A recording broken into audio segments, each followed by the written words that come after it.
Le concours KGP est une compétition interuniversitaire de résolution de cas en gestion de projet qui se déroulera le 1er novembre prochain à l'Université du Québec à Montréal. Le concours KGP est une journée de simulation intensive durant laquelle les équipes participantes devront faire appel à leur savoir en gestion de projet dans la résolution d'un cas de management devant jury. L'équipe du KGP est présentement à la recherche de bénévoles. Si vous êtes intéressé à vous impliquer, contactez-nous dès maintenant via le site officiel concourskgp.ca. Pour sa 43e édition, le Festival du Nouveau Cinéma de Montréal accueille plus de 300 films de 55 pays. Du 8 au 19 octobre 2014, le cinéma à son meilleur vous attend. Venez découvrir pendant 11 jours des courts et longs métrages de créateurs québécois, canadiens et étrangers. Des installations, des performances, des projets transmédia, des 5 à 7, des soirées, des conférences et des rencontres. De plus, participe au concours Choc pour gagner ton accréditation étudiante en visitant choc.ca. Pour plus de détails sur la programmation, rendez-vous au www.nouveaucinéma.ca. Le FNC, ça se déroule du 8 au 19 octobre prochain. Ici Ève Landry, porte-parole de la 20e édition du festival Vue sur la relève.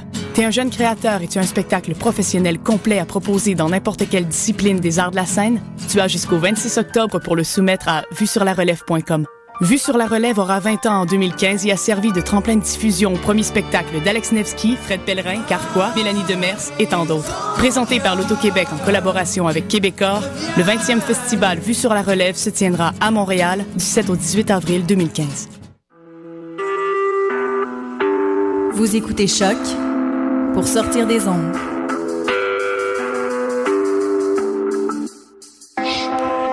Podcast, musique, découverte. Sur choc.ca.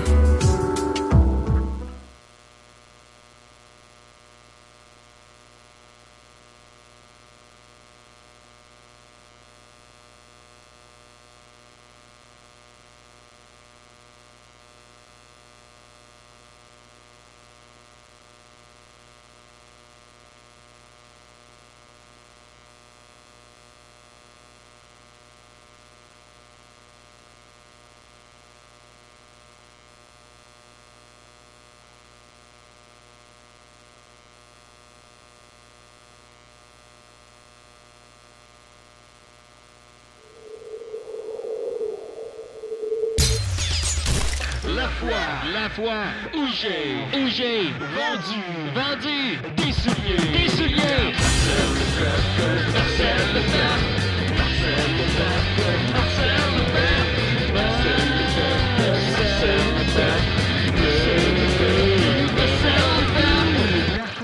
La fois où j'ai vendu des souliers.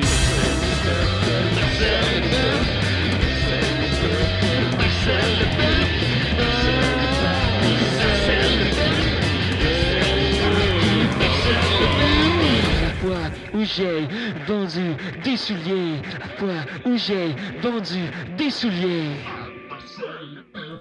Marcel Leboeuf. Wow! Oh, et voilà! C'est une émission thématique. Bravo Guillaume Sigouin! Décidérez fait relâche cette semaine car c'est notre Spécial. c'est notre grand spécial, la fois où j'ai vendu des souliers à Marcel Leboeuf. Wow! Écoute, ça fait des années qu'on vous l'annonce. Un sujet chaud. C'est cette semaine. Je suis très content, j'ai avec moi le panel le plus aiguisé de... comme des pointus comme un talon aiguille. Voilà, tout à fait sur le visage d'un enfant. Ouais, j'ai Mathieu Niquette avec moi. Tu sais comment Mathieu? Hey, ça va très bien. Ah, cool. Étienne Forêt? Ouais. Ok, on est présent, on est concertant. Maxime Gervais, comment il va? Ah, va bien. Cool. Sophie Croteau, elle va bien? Oui. Elle va être là chaque semaine, hein? Yeah. Cool. Yeah. Et avec moi, on n'a même pas eu le temps de se présenter parce que je suis arrivé en retard. Mathieu Dumais. Mathieu Dumais! Le truc que je m'en souviens, je pense à la chanteuse Nancy Dumais. Oui, ma mère d'ailleurs qui s'appelle Nancy. Tu vois? Est-ce que c'est la Nancy Dumais? Ah, ça l'histoire le dit pas. Est-ce qu'elle parle aux gens? Moi, je veux parler.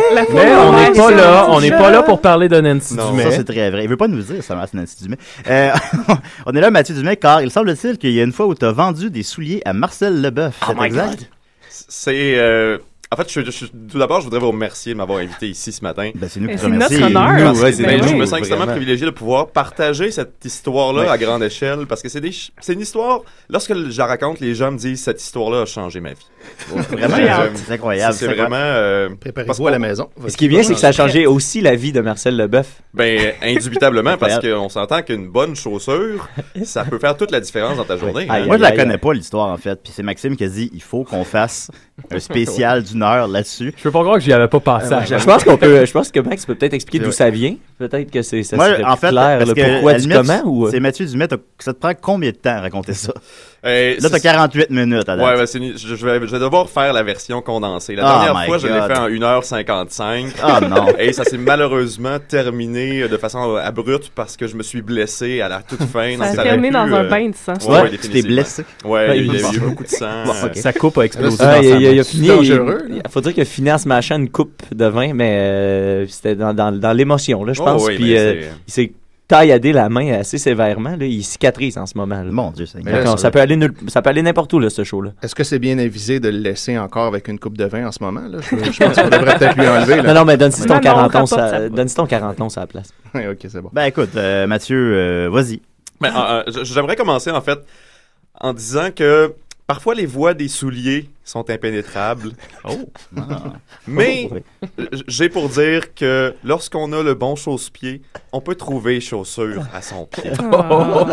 Il y a eu une leçon là-dessus, tout ça. On vous jure qu'il n'y a pas de notes, hein, ça sort tout droit de ça. C'est pas la première fois qu'elle raconte. Cette histoire-là, en fait, commence techniquement à l'été 2009, mais si on veut vraiment être adéquat, faut remonter beaucoup plus loin que ça.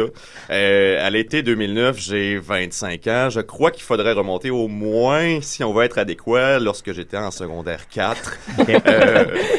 Pour être le plus précis possible. Oui.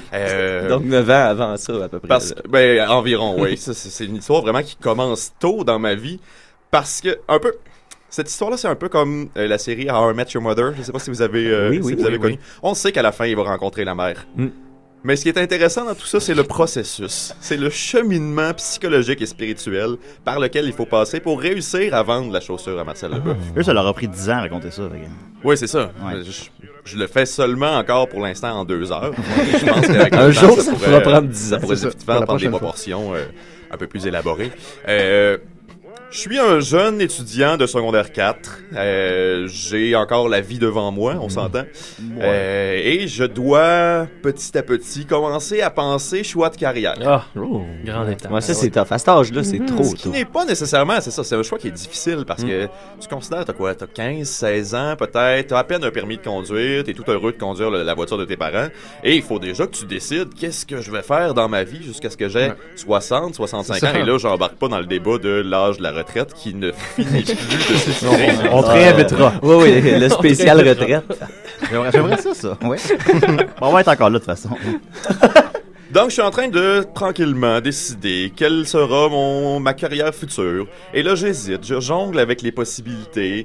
J'ai toujours eu une facilité à l'école, et particulièrement en sciences. J'avais quand même un certain intérêt pour les sciences. Sciences physiques, secondaire 4. On faisait des circuits électriques. Comme Marcel Leboeuf. Comme Marcel Leboeuf dans Chop Suey. C'est vrai. Il était concierge. C'était super indépendant. Et on peut aussi voir le lien ici parce que je suis allé à l'école. Marcel Leboeuf a été directeur d'école en Virginie. Ça s'intègre. Wow, déjà, il y avait... écrit dans les étoiles. Il y avait déjà... C'était prédestiné. Je le savais pas encore, mais la prémisse s'installait pour ça. Le destin avait déjà écrit l'introduction de cette histoire-là. Mathieu, t'hésites entre les sciences. J'hésite entre les sciences et les arts de la scène. Mais là, c'est deux affaires. Je suis un improvisateur de longue haleine. J'ai beaucoup fait de théâtre aussi. Donc, j'ai eu ce dilemme-là en secondaire 4. Et lorsque je fais mes choix de cours pour secondaire 5, j'hésite. Et là, je me dis, bon, d'accord, je me lance, je vais devenir comédien. Comme qui? Comme Mathieu Niquette. Et alors, donc, je prends en option les cours d'art dramatique en secondaire 5. Je vais voir le professeur, je lui parle un peu, puis vu un peu le parcours que j'avais au niveau scolaire. Donc, mes amis et moi faisions régulièrement des animations. On était très illustrés dans la scène culturelle de la grande polyvalente Dominique Racine de Chicoutimi. Ouais. Et donc, je vais voir le prof d'art dramatique. Il accepte de me prendre dans son groupe fort. De l'art fort. Là. Mais là, il me restait quand même une deuxième option à prendre. J'avais pris mes mathématiques 536, donc les maths fortes. Et là, je me dis, je pense que je vais prendre de la chimie. J'étais ce genre d'étudiant-là. Moi aussi, j'ai fait ça, chimie théâtre. Moi, je pouvais pas. Je voulais faire ça, mais je pouvais pas. Comédien chimiste. C'est comme Breaking Bad. Pareil. Alors, c'est ce qui arrive. Et là, bon, petit à petit, je fais mes cours en secondaire 5. En chimie, je m'amuse bien, somme toute. Ce qui peut paraître difficile à comprendre, je pense, pour monsieur, madame, tout le monde qui n'est pas nécessairement adepte de chimie. Mais ça, la chimie, ça a dû t'aider quand tu vendais des produits nettoyants plus tard, là, dans le domaine du soulier. Il y a beaucoup de produits On chimiques. pensait que c'est une question conne, mais oui, quand même. J'essayais d'être con, là.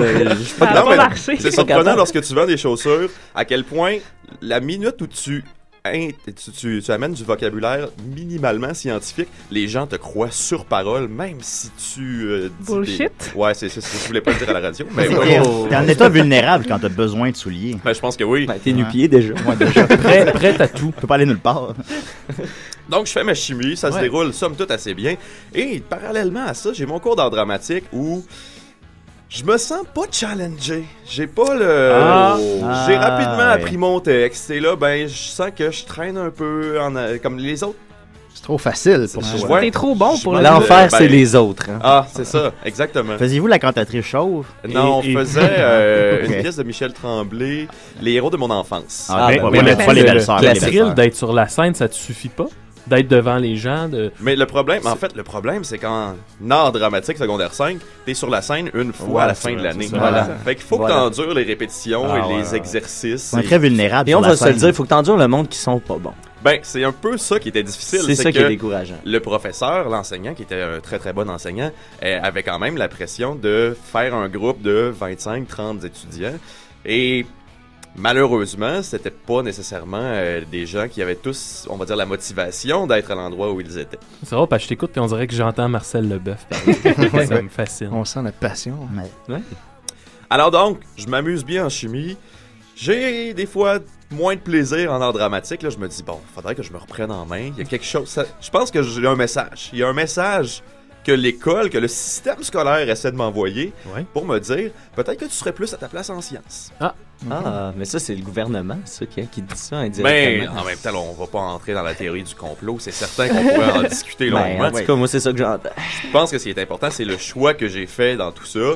J'ai choisi de me diriger vers la carrière des sciences. Aïe, aïe, aïe, mais là, c'est un pas de reculons par rapport à Marcel. Ben, si je comprends définitivement, bien. parce que là, Ouais, on on se dit, s'éloigne, je là. m'en vais en sciences, comment est-ce qu'il va bien pouvoir vendre Ah, des mais- chaussures? souliers à Les Marcel voies Leboeuf. du Souliers soulier sont sont impénétrables. impénétrables. À cause du produit qu'on a remis autour de la chaussure. Oui. Donc, bref, je me dirige en sciences. Je fais mon cours de physique parce que pour rentrer au cégep en sciences à l'époque, il fallait chimie et physique du secondaire 5 en plus des maths fortes. Donc, je fais mon cours de physique à l'école des adultes pendant l'été. Ça se déroule bien. Je rentre en sciences de la nature et je m'amuse quand même. J'ai eu de bonnes influences, je dirais, dans ma carrière en général. Des profs qui m'ont inspiré. Il y a beaucoup de gens pour qui le cégep, c'est un peu une étape difficile, je pense. Mais moi, j'en ai retiré beaucoup de plaisir. Et arrive l'époque critique où, encore une fois, on doit faire un choix. Mais là, c'est vrai. Là, c'est vrai. Là, c'est le choix où là, tu c'est dis, vrai. j'ai fait mon cégep général en sciences. Maintenant, il faut que je décide qu'est-ce que je vais faire comme profession. Et là, ça chemine. C'est franchement pas évident comme décision, même malgré le fait que je sois un petit peu plus vieux que ce que j'étais en secondaire 4. Il y a encore beaucoup de choses à réfléchir et on s'entend qu'à début vingtaine, t'es pas encore nécessairement certain. T'as pas On a l'expérience. une de idée, vie. mais de là à Une idée. dire c'est ça que je veux faire, non, c'est très difficile. J'ai jamais regretté mon parcours en sciences. Mais non, mais j'espère. de savoir qu'est-ce que je voulais faire exactement, Ouais, c'était ouais, pas ouais. nécessairement Ah, facile. ouais. Puis c'est un vaste champ, la science. Là, on Ah, s'entend, tout à là. fait. C'est un univers. C'est un univers. C'est un univers. Je dirais même que c'est l'univers. Oh! Bravo, Hey, Mathieu. moi, si ça finissait là. Ça manque de suivi de c'est vrai, Marcel Marcel, Leboeuf. c'est vrai. C'est vrai. Excusez. On a une chanson au thème, Julien je l'indique, Marcel. là, ouais. Donc, arrivé au mois de février, la date d'inscription pour les universités était le 1er mars et je sais toujours pas qu'est-ce que je veux faire dans ma vie. Je me dis, bon, ça suffit. Mathieu, t'as besoin d'aide, je pense. Je suis allé Tu voir. parles souvent de troisième personne comme ça? Ça arrive régulièrement. Il y a beaucoup de choses qui se passent dans ma tête. Ok. C'est un peu épuisant. Donc, je me prends en charge et je vais voir une conseillère en orientation. Profession qui n'est pas nécessairement facile parce que d'aider quelqu'un à cheminer sur quels seront ses choix de vie. On a reçu un Mario Lheureux qui s'appelait. Ouais. Il avait l'air à bien aimer ça. Il y a quelques semaines. Mais c'est dur parce qu'en plus, toi-même, tu sais pas où tu veux t'en aller. Ben, c'est ça. Tu te connais même pas toi-même. Comment cette personne-là peut te Ben connaître voilà, mieux je pense que toi? que cette personne-là peut t'aider à apprendre à te connaître, mais ne peut définitivement en aucun cas prendre une décision pour toi. Qu'est-ce qu'on a conseillé à Mathieu Dumais? Ben, en fait, finalement, bon, je passe des petits tests, des choses comme ça, où dit ça dit aimerais-tu vendeur de mieux souliers. être prêtre ou taliban. Un prêtre taliban. Par exemple. Donc, à la fin de ces tests-là, la conseillère en orientation qui me parle, qui me fait des suggestions, qui me dit « Ouais, ok, t'as l'air d'être quand même à ta place en sciences. Jusque-là, j'ai rien appris. » Et là, elle me dit « Ben écoute, t'as des bonnes notes. Ça a l'air d'être dans tes champs d'intérêt. Pourquoi tu ne deviendrais pas médecin? » Oh là là! Rien de moins. Là, moi, je comprends plus rien. Wow, Je comprends plus wow, rien. wow. Je comprends plus rien. Et là, ben, s'enclenche un processus de réflexion. Pourquoi ne deviendrais-je pas médecin? c'est une idée qui m'était jamais vraiment venue. Et il y a quelque chose, je pense qu'il y a un fondement à l'absence de cette idée-là. Ma mère travaille dans le domaine hospitalité, donc ma mère Nancy travaille dans le... Salut Nancy Dumais. Moi, je veux parler aux anges. Dans le domaine hospitalier, elle est technologue en radiologie. Donc, c'est la petite madame qui fait passer les radiographies lorsque vous avez une fracture, lorsque vous avez mal au ventre, des choses comme ça. Et en ayant travaillé à l'hôpital toute sa vie, elle a travaillé avec des médecins toute sa vie, et m'a toujours dit, un peu en semi-blague, en tout cas, j'espère que tu ne deviendras jamais médecin. Je pense qu'on aurait jamais suivi Marcel Leboeuf. Déçu. Mais on pourrait voir ici peut-être une tentative de rébellion contre mes parents, de vouloir... Peut-être que c'était de la psychologie inversée de la part de Nancy Dumais. Peut-être que c'était de la psychologie inversée aussi, parce que Nancy Dumais peut être sournoise. C'était de la rébellion? Ouais, sûrement pas. Moi, mes parents me disaient, j'espère que tu consommeras jamais de drogue. Ils me disaient pas, sois surtout pas médecin puis fais pas une belle carrière. C'est comme louche un peu. On a chacun eu l'enfance qu'on a eue. C'est important. Maintenant, Étienne est un junkie. Eh oui, toi t'es médecin. Puis il rencontre Marcel Leboeuf.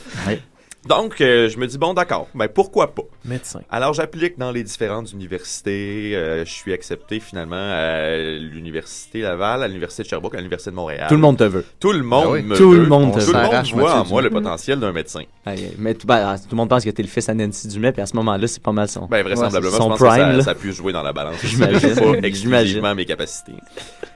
Donc, finalement, je choisis d'aller à l'Université de Sherbrooke, un peu pour le programme, la vie étudiante. Maxime etc. était allé là, on s'est connus. On s'est rencontrés, Maxime et moi. Et Sophie, effectivement.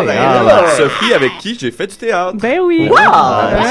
Moi, j'ai pris l'autre décision. J'ai lâché chimie pour aller en théâtre. Ouais. Mathieu et moi, on a fait beaucoup d'improvisation. Oui. C'est là qu'on s'est connus, à cette époque-là. Ah, ben, en fait, on a dû se connaître avant quand nous autres, on était au cégep. On s'est connus au cégep. En fait, on s'est croisés au cégep. On faisait de l'impro à Valleyfield versus Chicoutimi.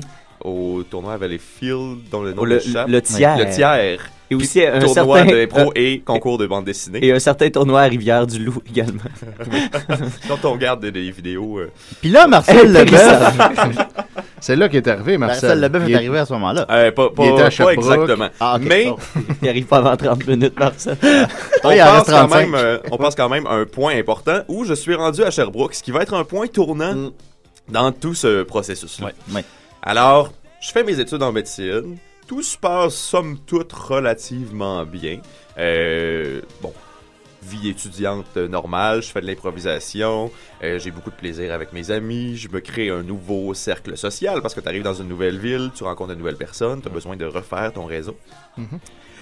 Mais dans tout ça, je ressens que je suis peut-être pas exactement à ma place. Encore cette histoire-là. Mais où ta place?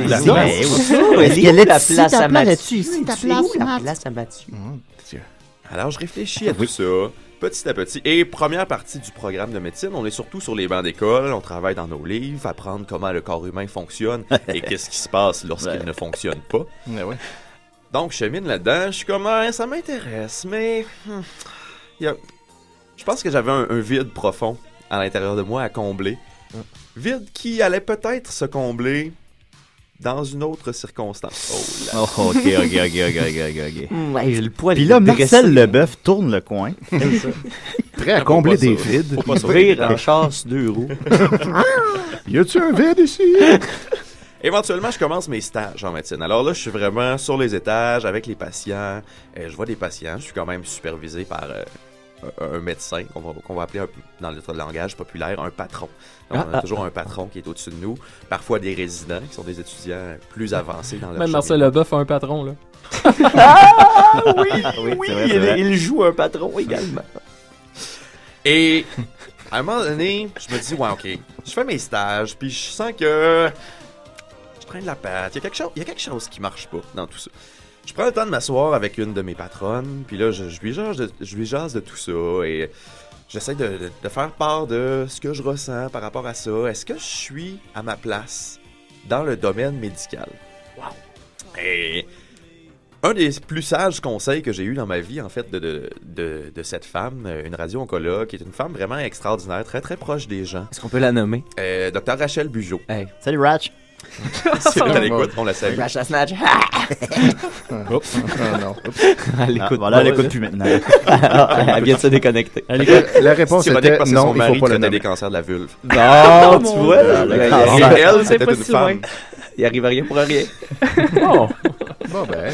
Donc, je lui en parle et elle me donne un sage conseil. Elle me dit Mathieu, tu t'es rendu quand même assez avancé dans ton processus. C'est peut-être aussi bien de finir tes stages. C'est peut-être que tu vas trouver quelque chose qui va t'intéresser.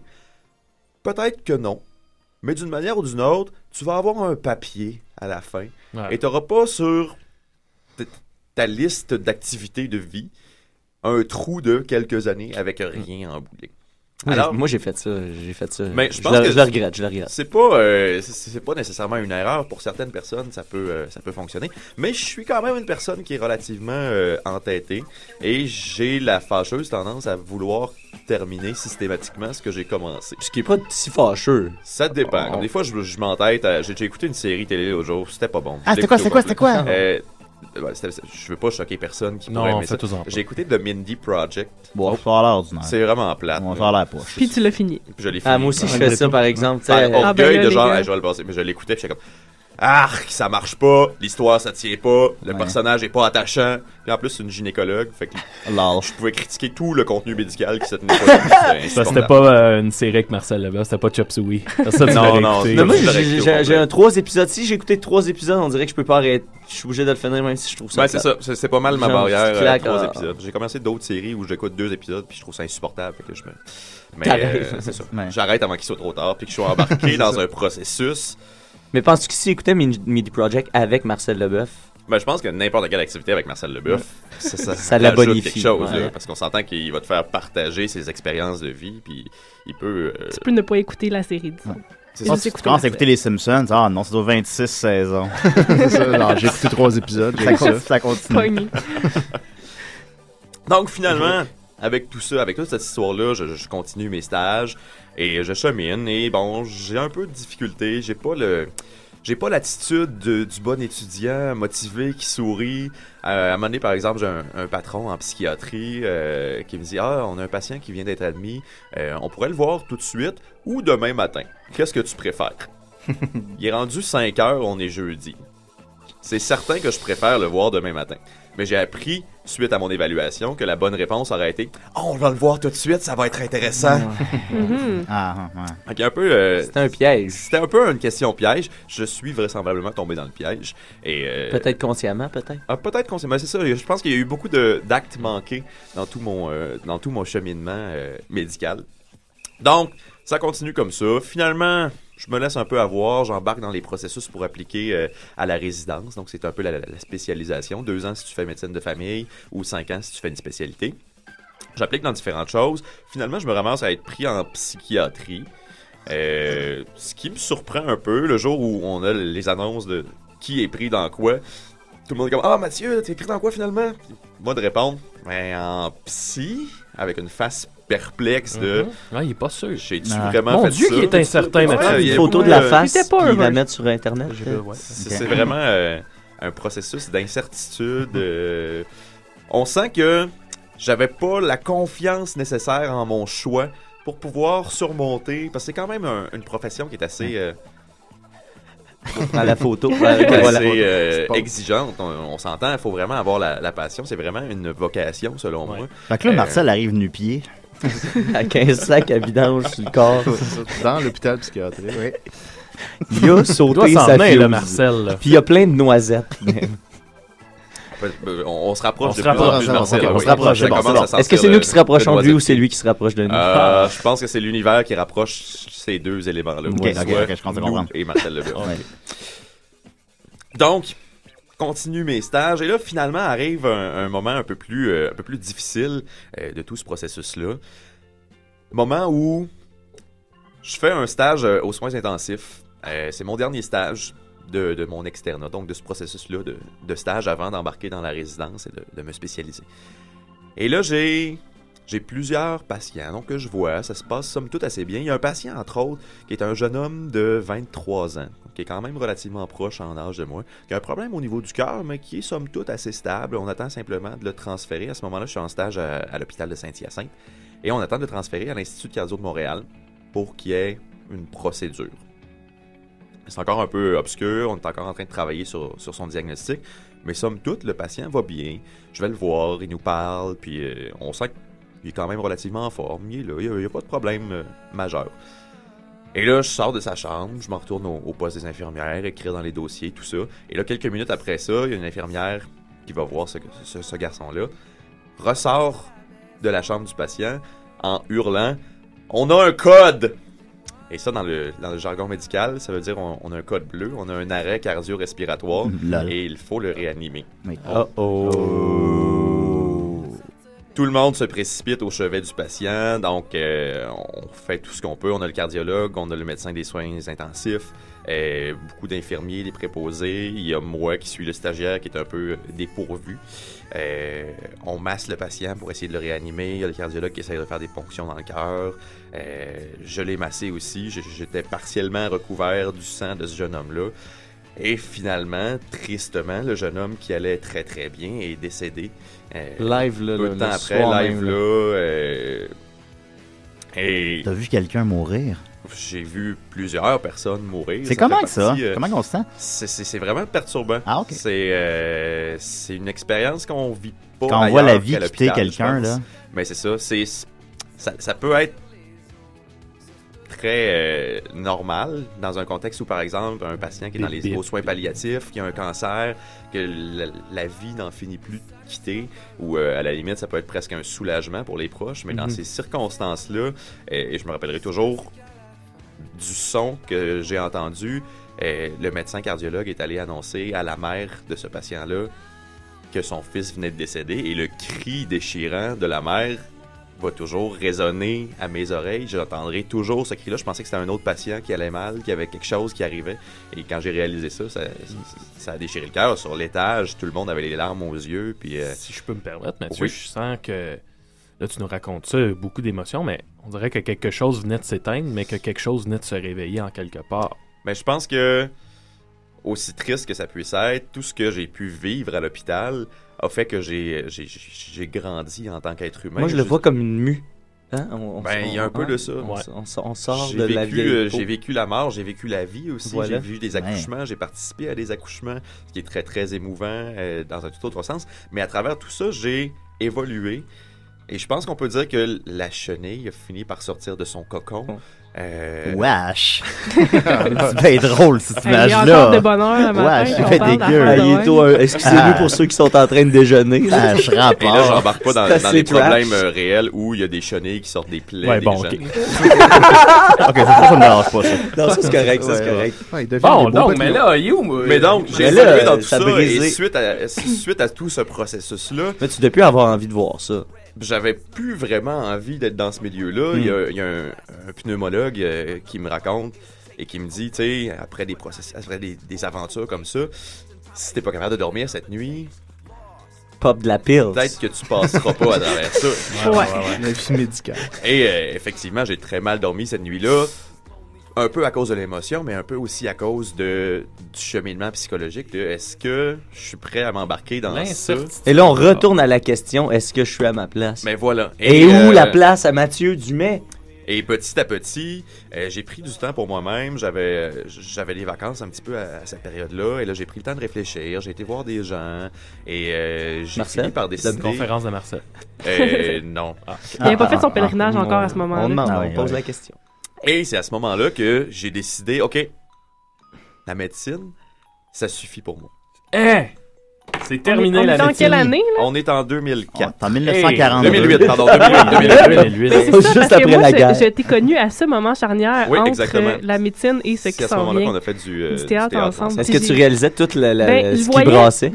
On veut pas vendre le punch qui va devenir vendeur de chaussures, mais j'ai réalisé à quel point il était très malheureux quand je faisais du théâtre avec lui, puis qu'il était comme encore en médecine et tout. Puis là, après, je l'ai vu, j'allais m'acheter des souliers, je l'ai vu dans la boutique, et il avait l'air tellement lumineux et heureux d'être là. Serein. Ouais. C'est un fétichiste des pieds ou... Donc, on n'est pas rendu là. Non, ok, d'accord. Donc, voilà, alors à ce moment-là, je décide d'arrêter la médecine. Donc, j'ai complété ce que j'avais à faire. J'ai quand même diplômé. Mais là, je me dis, OK, là, tu vas arrêter de faire n'importe quoi. T'as essayé de peut-être t'en aller en théâtre. T'as essayé de peut-être t'en aller en médecine. Ça marche pas. Prends un temps pour toi, Mathieu. Repose-toi. Remets-toi en question et prends le temps de prendre les décisions qu'il faut. Alors, pendant ce temps-là, je réfléchis, mais évidemment, la vie étant ce qu'elle est, il faut quand même que je me nourrisse, il faut que j'aie un gagne-pain pour réussir à survivre dans cette société. Société de merde. Disons-le. Et je me dis, là, je vais me prendre un boulot qui sera pas trop exigeant, dans lequel je vais pouvoir quand même prendre le temps de réfléchir à moi-même. Un club vidéo? Ben, ça aurait été dans les options. J'ai été porter des CV. J'ai été dans des cinémas. J'ai été dans des restaurants. J'ai été dans des cafés. Et j'ai été dans des boutiques de chaussures. Ça sent bien. Moi, je me sens comme dans le nouveau film de Godzilla. Là. Quand on voit Godzilla, on sait qu'il va être là, mais on sait pas quand. 10 minutes dans 2 heures. Sans mauvaise pensée pour Marcel. Là, pour l'instant, on entend juste au loin, tu sais. Mais là, toi, tu vas mener ton CV, t'es rappelé, mais sur ton CV, si tu écris tes études en médecine. Sur mon CV, c'est écrit mes études en médecine parce que je me dis, bon, soit que je mets un trou mystérieux de 4 ans et qu'il faut que je me trouve une histoire pour le remplir, ou j'y vais avec la vérité. Et je pense que ça va démontrer aussi ma capacité, ma motivation à continuer et à terminer ce que j'ai entrepris. Puis il faut pas oublier que là-dedans, Marcel, c'est un homme de vérité. Ben, tout à fait. Ouais, mais tu sais, en même temps, il aurait pu dire qu'il était vendeur clandestin de souliers, puis c'est pour ça qu'il l'a pas mis sur son CV, tu sais. En tout cas. J'aurais pu, mais dans le domaine de la chaussure, ça passe très, très mal. La compétition est assez féroce. La chaussure contrefaite, là, c'est un des plus grands fléaux du domaine du soulier. Oui. Excusez. Excusez pour vrai. Donc, je vais porter mes CV, et on s'entend, je vais porter mes CV dans des boutiques, dans des cafés, etc. Et avec dessus, j'ai un doctorat en médecine. Donc, souvent, j'ai eu des commentaires très, très négatifs des gérantes qui me regardent avec un air de mépris et de jugement et qui me disent « T'as un doctorat en médecine. Tu veux travailler ici. » Le docteur du soulier. Mais je pense qu'en fait, en rétrospective, ça réveillait des soupçons de peut-être que cette personne-là n'est pas honnête avec moi. Donc peut-être que soit elle ment sur son CV et essaie de m'impressionner. Ouais, mais là. Ou il y a des demi-mesures. Le gars vraiment en cave qui ment très maladroit. Ou encore, il y a beaucoup d'endroits où il y a des gens qui vont arriver, qui ont un petit peu plus d'éducation et qui vont essayer de faire rentrer des syndicats dans les places. Et là, ça brasse la merde, comme on dit, parce que les entreprises veulent pas que le syndicat rentre. C'est comme au Walmart où ils préfèrent engager des gens, ils font des journées de camp, puis c'est ça, ils essayent de trouver les gens facilement malléables, disons. Là. Mais voilà. Donc, dans ce contexte-là, mais Mathieu Dumais n'est pas cet homme. Il y a une femme qui a vu plus loin que ceci. Est-ce qu'on peut la nommer? On peut la nommer. C'est Marie-Ève Boulet à Sherbrooke, donc au carrefour de l'Estrie. Une boutique de chaussures dont je tairai le nom pour ne pas faire de la publicité gratuite pour la compagnie. C'est ça un yellow? Non. OK. J'ai pris une chance. Alors, qui, elle, fait « ben justement, j'ai besoin d'un assistant gérant. Si ça t'intéresse, je te passe en entrevue. Ma superviseure va être là la semaine prochaine.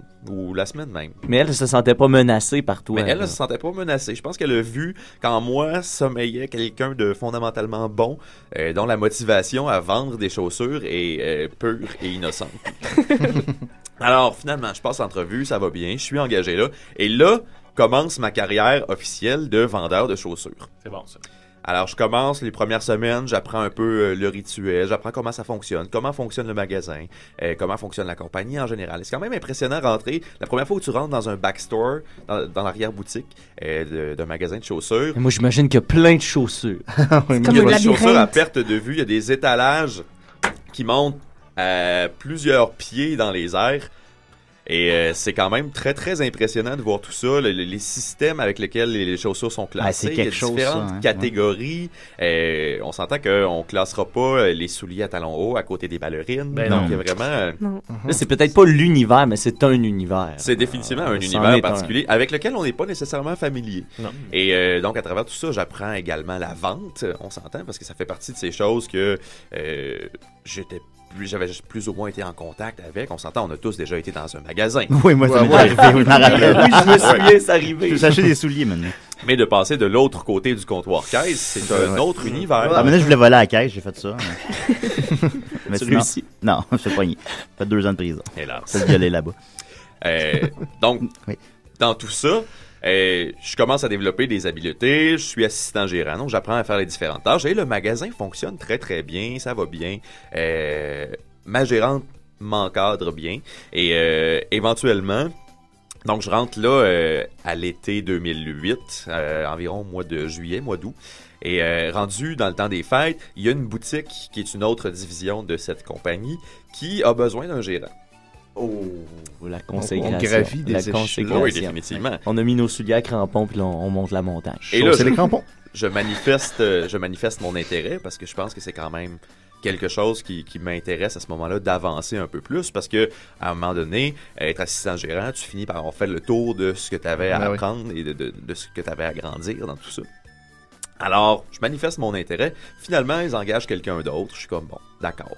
Mais petit à petit, ma motivation dans cette boutique-là diminue progressivement parce que j'ai pas beaucoup de défis. Éventuellement, j'ai fini par apprendre tout ce que j'avais à apprendre. L'équipe fonctionne bien. Donc, je commence à manquer un peu de challenge. On est rendu à peu près au printemps 2009. Oh, fait que tu commences à être usé. Je commence à être usé un peu et bon, vraisemblablement, j'ai de plus en plus hâte aux fins de semaine parce que je vais faire autre chose que vendre de la chaussure. C'est dangereux. C'est dangereux. Parallèlement à ça, ben, je chemine au niveau professionnel et là, je commence à avoir peut-être plus une idée de ce que je veux faire dans la vie. Donc, je pense à retourner aux études éventuellement. Et ce danger-là s'installe. Et c'est à ce moment-là que ma superviseure, donc la superviseure, c'est un peu une espèce de gérante de plusieurs boutiques en même temps dans une région donnée. Ma superviseure qui fait la région de l'Estrie et de la Montérégie. Et moi, parallèlement à ça, je commence à penser à déménager à Montréal aussi. C'est une ville qui m'a longtemps intéressé. Je me sentais prêt à affronter la grande ville. Ben, je sais pas, j'ai vu Ma fille, mon ange, puis je te conseille pas d'envoyer ta fille à Montréal. Mais en étant un garçon, j'étais correct. Ah, ouais, d'accord, ouais. C'est lui le danger. Ouais, c'est ça. C'est ça. On est tous des dangers potentiels. Ben oui, ben oui. Donc, ma superviseure, qui est au courant de ça. Ma fille, mon ange avec Laurence Leboeuf, je viens d'y penser. Oh, ouais. On continue. Ben oui. Qui exceptionnellement, on voit nu dans le film. C'est rare. Exceptionnellement. Oui. Donc, ma superviseure voit tout ça. Excusez, ça m'a parlé de Laurence parce qu'il y a d'autres anecdotes qui viennent en tête. Nous autres, j'ai étudié à l'UQAM au complexe des sciences où ils ont filmé Trauma. Et donc, j'ai eu l'occasion de voir de loin Laurence Leboeuf. Dans un contexte médical. On très vite. Avec Christian Bégin, il saute par la fenêtre dans cette émission. C'est drôle, c'est le meilleur gif québécois. Qui est tellement curieux. Qu'est-ce qu'il y a là-bas? Qu'est-ce que ça fait tomber en bas d'un étage? Alors, finalement, ma superviseure m'offre un magasin de chaussures, donc la gestion d'un magasin de souliers. Au quartier 10-30, au chic quartier 10-30. Ouais. Et là, le quartier 10-30 commence, là, ça bat son plein, vraiment. Là, oui, définitivement, on est dans l'époque la plus florissante du quartier 10-30. Wow. C'est le chic et le glamour. Wow. Alors, j'accepte. Donc, je déménage à Montréal et je voyage à tous les jours de Montréal au quartier 10-30 en transport en commun. Étant jeune et naïf, je me dis, 1h30 pour se rendre à sa job qui est pas si loin que ça. Ça doit être normal. C'est pas mal ça à Sherbrooke, l'état aussi, fait qu'on est habitué. Et donc, je suis gérant de ce magasin de chaussures-là au quartier 10-30. Un beau magasin. Il y a vraiment une clientèle qui est intéressante. C'est une clientèle, c'est une chaussure un peu plus chic, d'un peu meilleure qualité. Ouais, donc une clientèle qui est un peu plus bourgeoise, surtout au quartier 10-30, donc je suis à Brossard. Les petites madames m'aiment beaucoup. Je suis un gentil jeune homme qui leur vend des chaussures. Écoute. Alors, c'est vraiment... T'as du temps de sauter de la cliente, là? Oh. Dans le backstore. Je veux pas entrer dans les préjugés, mais il faut pas oublier que dans le domaine de la vente de la chaussure, le vendeur typique n'est pas hétérosexuel. On ne peut pas choquer personne en révélant ceci. Ça va faire dropper l'auditoire. Ouais, on a un public très, très homophobe. Ouais, c'est pour ça que j'ose parler. On est sur Internet, puis l'Internet, c'est un milieu très, très homophobe. Ouais, il n'y a pas beaucoup de... Non, fait que je suis désolé. Non, mais c'est on t'a demandé de quitter, en fait. T'essaieras de trouver de la porn gay sur Internet, ouais, c'est ça, bonne chance. Ouais. Bonne chance. Donc, je suis dans ce magasin-là, tout se déroule très très bien. J'ai une équipe avec qui ça va somme toute relativement bien. Et on arrive au fatidique moment de l'été 2009. Ah, mon Dieu. Un samedi, comme tous les autres, il fait beau, les portes sont ouvertes. Je vends des chaussures et ça va bien. J'ai beaucoup de clients, mais je gère vraiment bien mon magasin. Mon assistante gérante arrive pour rentrer vers midi. D'ailleurs, ironiquement, cette fille-là s'appelle Mélissa Tremblay, mais était anglophone. Quand même. Elle n'a pas qu'à dire son nom. Non, Mais Lisa Tremblay. Tremblay. Alors, la journée se passe relativement bien. Beaucoup de clients. Et début d'après-midi, il y a quelque chose de spectaculaire. Pour la première fois de ma vie, arrive dans mon magasin. Oh là là. Une célébrité. Oh mon Dieu. Oh! Et cette célébrité-là... Je veux l'entendre. C'était Claude Robinson. Non, plus célèbre. Ok. Oui. C'était Marcel Leboeuf. 11h48. Marcel Leboeuf entered the building. Marcel Leboeuf rentre dans mon magasin de mon souliers Dieu. Oh my au God. quartier d'Istrante à Brossard. Et là, excuse-moi, vas-y. il est accompagné de sa copine à l'époque, dont le nom m'échappe. Elle jouait dans Virginie avec lui. Elle faisait une... La blonde? Ouais, la blonde. Ouais, la Jesus Freak, hein? Ouais, c'est ça, exactement. Okay, ouais. C'est elle. Mais je ne connais malheureusement pas son nom. Donc, ils rentrent ensemble dans le magasin. Et là, moi, je les vois tout de suite parce que j'ai quand même une bonne capacité à cerner ce qui se passe dans mon magasin. Ben oui. Alors, je les vois et là, je vois mon assistante gérante qui pourrait se diriger vers eux pour les accueillir. Et je suis comme, ceux-là, tu me les laisses. Et je ne fais pas suffisamment Tu me confiance. laisses, Marcel. Ben, puis elle est anglophone, hein. Elle doit pas savoir c'est qui Marcel Mais Leboeuf. elle savait définitivement pas c'est c'était ça. qui Marcel Leboeuf. Alright. Et je voulais pas prendre la Leboeuf. chance qu'elle ne serve pas Marcel Leboeuf de façon adéquate. Oui. Mais là, ça veut dire que sans mentir, t'as un peu forcé On fait le notre destin. chance, Je hein, pense des que fois. j'ai pris mon destin en main. Ouais, ben, c'est ça. T'as pris le destin par Mais en même temps, le destin, c'était de travailler avec une anglophone qui le connaissait pas, parce que sinon, elle aurait pu s'ostiner avec toi. Ah, puis elle dire, aurait pu non, c'est sauter moi, sur c'est lui moi. rapidement Mais là, aussi, comment on l'approche, Marcel Leboeuf? Marcel C'est un Leboeuf. taureau. C'est un taureau. Non. J'imagine qu'il faut que tu fasses attention. Le bœuf, Marcel c'est un Leboeuf. taureau. Je me suis dit, si moi j'étais quelqu'un de célèbre et que je voulais m'acheter des chaussures, comment est-ce que j'aimerais qu'on me traite? Ah, c'est Wow. bien ça. J'aimerais qu'on me Wow. traite. On nous dit que la femme de Marcel Leboeuf, c'est Lise Martin. Peut-être maintenant. En tout cas, mais- continue, excuse-moi. On dirait qu'on est déçus. Ouais.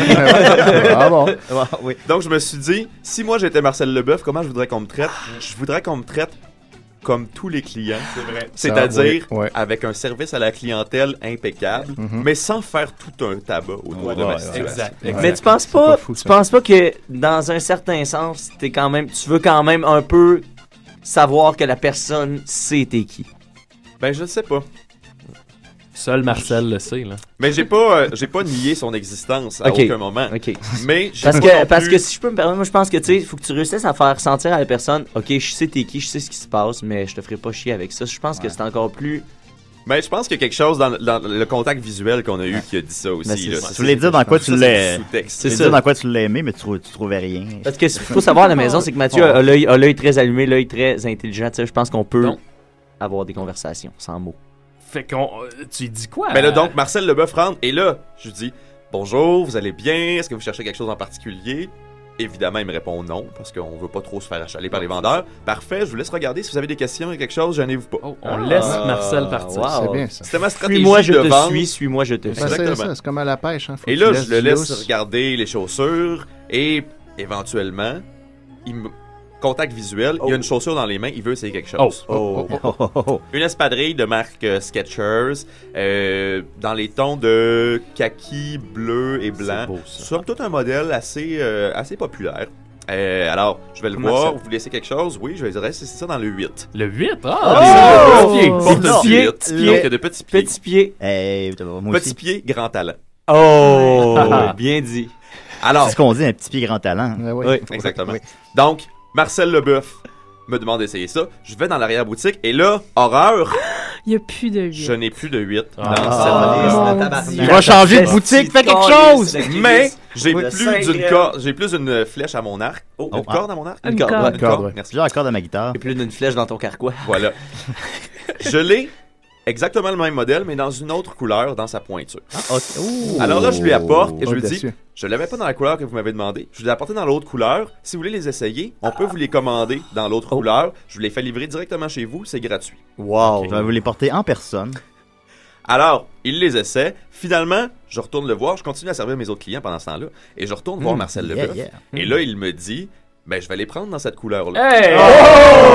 Changer à jamais la vie de Marcel. Combo Ouais, breaker! Stratégie de vendeur qui a fonctionné. Boom shakalaka! Et en plus, il me dit, je t'essaierai également ce soulier-là.